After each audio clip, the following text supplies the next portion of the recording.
Hello guys. Matagal-tagal din akong hindi nakapload ng mga babang video ko kasi simula nung nagbagyo ng Bagyo Tino, walang kuryente, tapos ang hina-hina ng signal, napakahina ng signal dito, tapos sumunod pa ng sunod na bagyo ulit ng O1, bagyong O1. Ang hirap talaga pag mahina ang signal at walang kuryente. Tsaka dumagdag pa, natrangkaso ako guys. Kaya hindi na ako naka-upload ng video, wala akong time. Nabisi na rin ako. Kaya ngayon, bisi-bisihan, tupi muna ng mga labahin. Marami akong pending na video guys, hindi ko pa na-upload kasi dahil sa walang signal at natrangkaso nga ako. Pagkatapos nito, balak ko pumunta ng ano tawag dito, cemetery, kasi ngayon death anniversary ng lola ko. Dadalawin ko siya. Dadalaw ako sa puntod niya. Samahan niyo ako guys, papunta ako doon naman. Ayusin ko lang itong mga nilaban ko. Sinampay, kasi tuyo na. Tapos, mag-ayos. Alis na naman. Samahan niyo ako mamaya. Grabe yung trangkaso ko kaya guys. Mag-isang linggo na.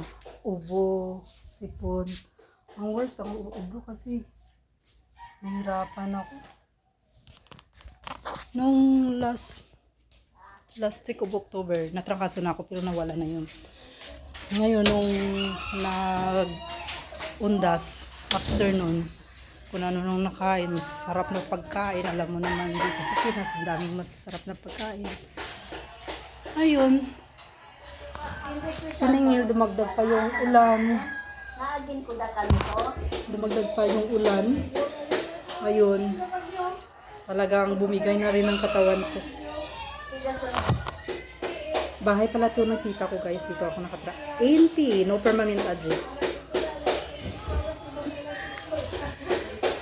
Yung dream house ko yun. Ivan. Dami kong nilaban guys.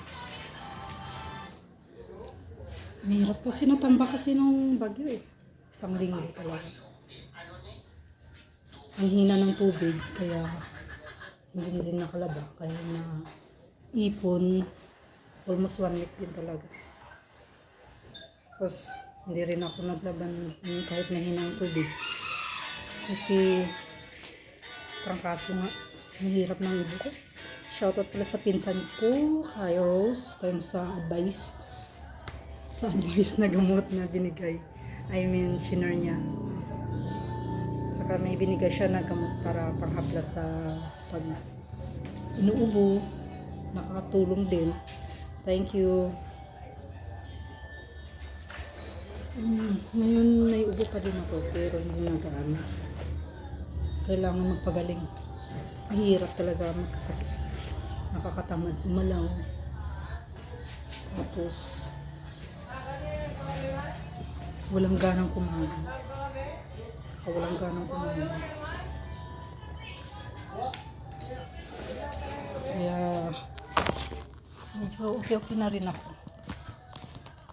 So ngayon mamaya ko natutupiin, naligo ako, tapos pupunta ako ng cemetery, visit sa lula ko. Kaya samahan niyo ako guys. Punta tayo ulit dun sa cemetery yung pinuntahan ko nung nakaraan. Guys, thank you for watching my video.